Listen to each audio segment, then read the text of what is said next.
All right. Well, good morning, everybody. I would first like to start by saying a big thank you to the T-Cells team and the Startup Thailand team. They've really been a tremendous help and support to Mass Challenge, and we're truly honored to be in partnership with T-Cells. We see a tremendous opportunity here in Thailand to support early-stage startups, and especially startups in the life sciences sectors. So with that, I'd like to start on Mass Challenge and who we are. So, Mass Challenge is the world's largest and startup-friendly accelerator. Our vision is to support a global startup renaissance, and that means that we believe startups truly have the opportunity to change the world. We see startups as the lifeblood of a burgeoning ecosystem and truly the supports of economic development. We have a wonderful network of alumni startups, and we're very proud of all the work that they have done. Globally, we have graduated over 1,500 startups through our 6 programs internationally. They have gone on to raise over $3 billion in private capital, $2 billion in revenue, and they've created over 15,000 jobs in the global economy. And these are brand new jobs into the global economy that are going to have a huge impact both on the national and international stage. We've started in Boston first, so then from Boston we were able to expand into the UK and to other markets. This is important because we want to make sure that we're working with startups all over the globe and ensuring that they're able to have all of the access to all the resources that they need.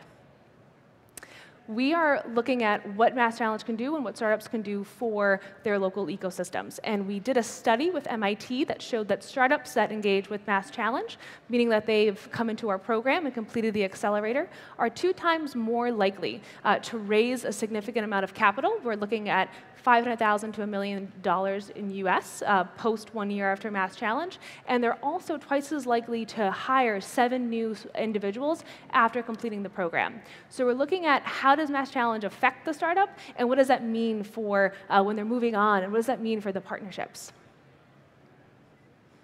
Our accelerator is 3 to 4 months long, depending on the region. It's looking at companies that have raised under $500,000, so very, very early stage companies. And it's important to us that we're getting the best talent. And to do that, you have to engage internationally. And that's exactly why we're here at Startup Thailand. It's why we're working, hopefully, with companies that are from Thailand soon into our program in Boston. It means that you have to look at talent. You have to look at where companies are going to make an impact. And impact is really the key to both trends in life sciences startups that we're seeing with our programs, but impact is all about what the company is doing, who they are, who they can help, and how their solution is better than whatever else is on the market at the moment. So we're seeing that we're working in a competition model, meaning we want the companies to come to us and say, I'm the best company in this particular industry, this is what I'm doing, this is how I'm going to change the world. And change the world doesn't mean we're a social impact company. You can be a for-profit company, you can be working in fintech or in other industries, but what you're doing is actually going to have a massive impact on your local community and your global community. We operate at a global scale, which is tremendously important to us. So this means that we want to make sure that we're working with companies in a full-scale accelerator program or our Bridge to Mass Challenge program. The Bridge to Mass Challenge program is what we'll be working with T-Cells on, and that is the program where we're focused really, really specifically on how we can help one particular market grow to be an international player.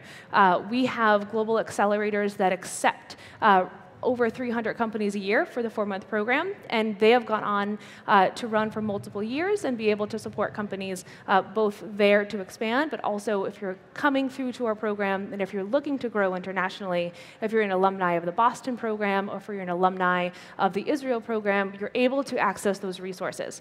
So that's really a key component of being able to support scale and support growth. So if you're looking at what Mass Challenge can do for you, if you're an Israeli alumni, you would want to come into the US market, you have a network of allies and supporters that's there to help your company grow.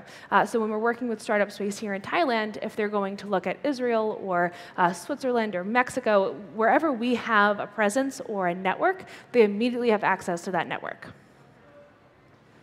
And our entire approach is based off of an ecosystem map. So when you're going into a new ecosystem, you have to understand the various components of what you're working with. So you need to know who these people are, what they need, what's important. So we start off, of course, with the startup in the center. That's the most important part. That's what can't change. You need to have really strong companies that are doing really good work. And then all of the additional components around the ecosystem map are meant to be what will help that startup grow and what will help us grow and track those changes. So ensure ensuring that you're working with investors and angel investors. Universities are super important because you need to have universities that are strong in research and development and companies that are spinning out companies from universities, and that there's some type of exchange there. And of course, government is a huge component to an overall successful ecosystem because the government will be able to support initiatives that are meant to grow startups locally, that are attracting new and international talent, and then they're able to actually fund a lot of these programs. So obviously there's other components of the ecosystem map, but the point that we always try to make is that these groups have to talk to each other. And if you're not talking to each other, then you don't know what's actually happening. So Mass Challenge will work with the startups in the center of this ecosystem map, and we'll be the convener. So what does that mean? What does Mass Challenge as a convener mean? So it means that we're at the center of this ecosystem, and we're able to bridge the gap between the venture capitalists and the government sector, between the universities and the media. So making sure that there are groups that are representative of their vertical, and then they're able to then come together and be super honest about what they're working on and how startups can get involved at every single stage. So the Bridge to Mass Challenge program, like I said, is what we'll be doing here in Thailand, and this is really important because we're able to jump in really quickly and activate a network that's really important. So it means we're assessing, we're building, and we're connecting. And I know this sounds just like your typical buzzwords, but it really has a purpose. So it means that we're able to come and we're able to work with local partners, and we're able to say, okay, let's reflect and let's understand, let's do an assessment on what's happening. We'll build local talent and capacity through mentorship and workshops and various programming, and then the whole point is that we're connecting these companies internationally. So we're able to connect whatever startup that they need here with our teams in Israel or Boston, but also for the mentor side, if you're a mentor to one of these startups and you want to get involved with other programs, you're able to serve as a mentor, whether it's virtually or in person, to our accelerators in Boston or to Switzerland. So the connectivity is really one of the largest components, and that's something that stays on well after any program concludes. The passion and the desire for the mentors to stay involved is one of the best things about Mass Challenge. So you really have great stories of what mentors can do for the startups and vice versa. We've often seen that mentors actually sometimes get involved with the business that the startup is running, and they're able to do a lot of work and give a lot of support, even beyond the typical length of a program. And what are all these things for, right? So you want to be successful. And these are just a few examples of our various Bridge to Mass Challenge programs. But as you saw on the global scale map, we've run these programs in about 12 ecosystems globally in addition to our hubs. So everything is obviously local, and you have to be able to be nimble. And each program has a different desire for success and a different determinant of what success is. And I think one of the unifiers of all the programs is that the key component of success is that you're seeing results. And that's what you need to do. You need to be able to see what an accelerator is doing for you, and that's why we're a nonprofit, because being a nonprofit means that we're not beholden to any particular group. We're able to work for our key objective, which, like I said, is to catalyze a global startup renaissance. And now we're talking about life sciences, right? We're talking about what life sciences companies are doing. How does an accelerator help life sciences, and what are we seeing in terms of trends? So about 2 years ago, through the support of the governor of Massachusetts, Mass Challenge opened an industry vertical accelerator called Pulse at Mass Challenge. And Pulse at Mass Challenge is essentially a response to the growth and strength of the life sciences digital health industry in the Commonwealth of Massachusetts. From day one, it was meant to be an international competition, and it was like the graduate school to Mass Challenge as an undergrad. So these companies were more advanced. They had raised between $1 million and $5 million US dollars. They had already gone for FDA approval, or if they were an international company, they already have the approval of various entities so they could be operational. They had revenue, they had customers. So this is a more advanced startup. They're coming to us, and the model was just flipped upside down. So instead of having your solution and applying generally, we went out to a team of champions, and we said, what do you need? What is happening within your business or within your organization that is a challenge for you? So we have a team of about 60 champions, and they all came to Pulse at Mass Challenge, and they were able to deliver that reverse pitch. So it's a very unique opportunity to see the head of R&D for Pfizer, or the person that oversees the Boston Police Department's police union come and say, we have this challenge, and we think that startups are the solution to that. So we had a series of matchmaking events where we were able to bring in 60 solutions to very particular particular problems that were presented to us by our champions. So this is what our applications look like. Obviously, there's a spike, a small advancement between 2017 and 2018. The interesting part for our end, so on the global team, was that there were so many international applications last year. So for the 2018 cohort, there was a significant jump of applications that were coming into the program. That means that without any real drive or marketing on our side, that this was spreading. And that's important because it means that we're able to reach startups when they're able to do really good work.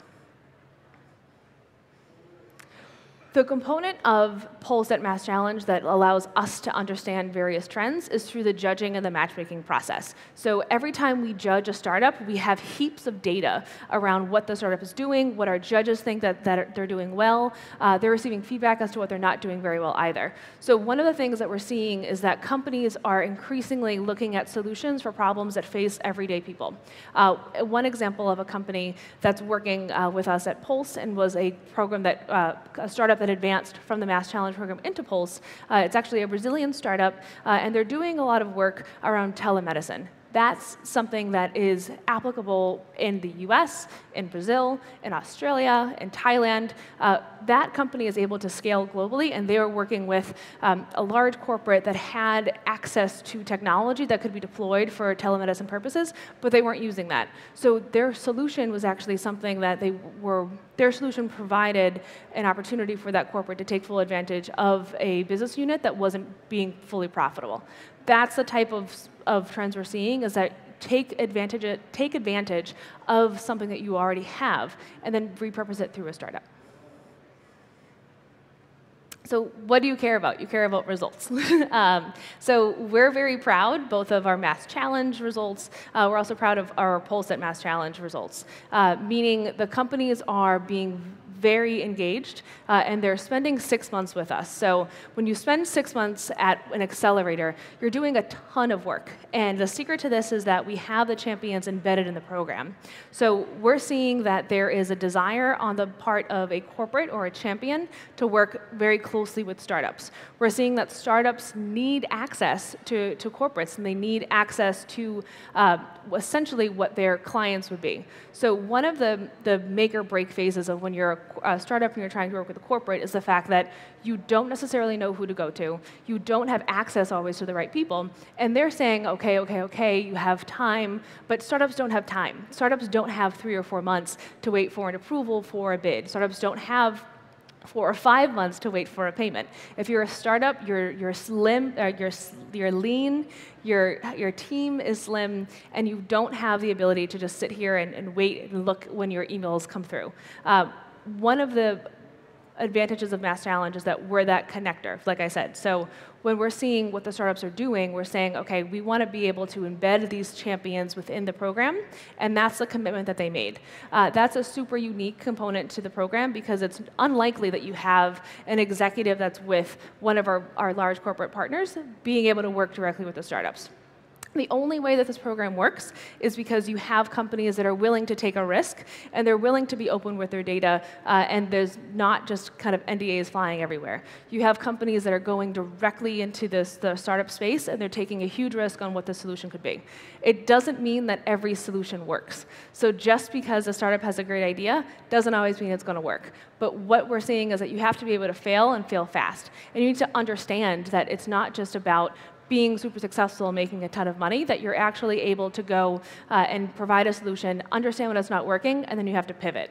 And that is one of the key learnings that we've seen, is that life sciences companies, digital health companies, and medical device companies are very good at this. They're very good at saying that they have a product, it didn't work for this one particular problem, and then they're able to provide an additional solution. A solid example of this is one of our companies called Archaic, which they actually, it's a company that has 2 founders. One is a rocket scientist, like actually worked on rockets for NASA, and the other is an artist.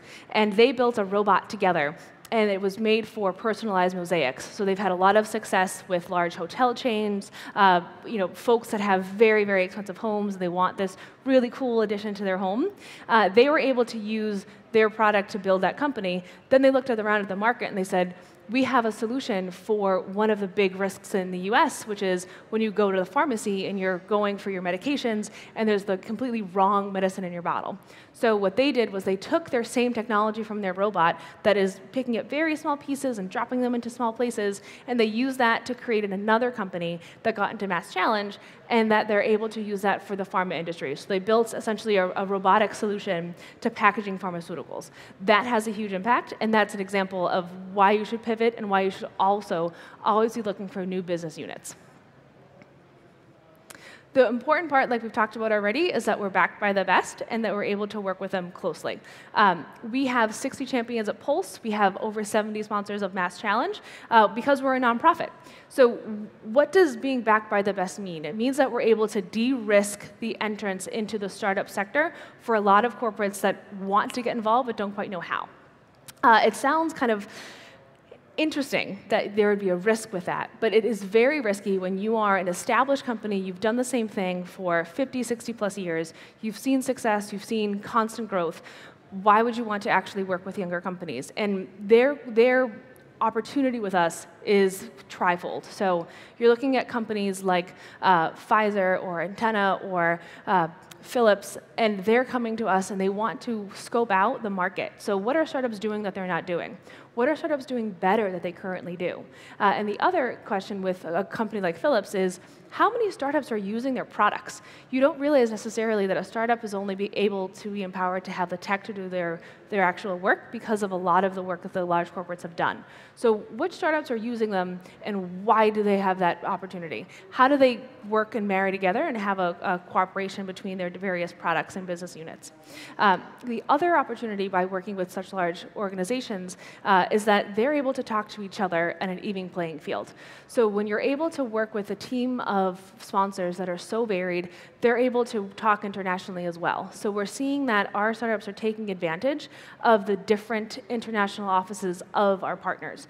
So you're seeing companies that are based in Switzerland that are entering the US market go through the same sponsor network. And it's actually a very it's a really good way for those startups to have almost a pre-validated introduction. So it's not just a cold intro.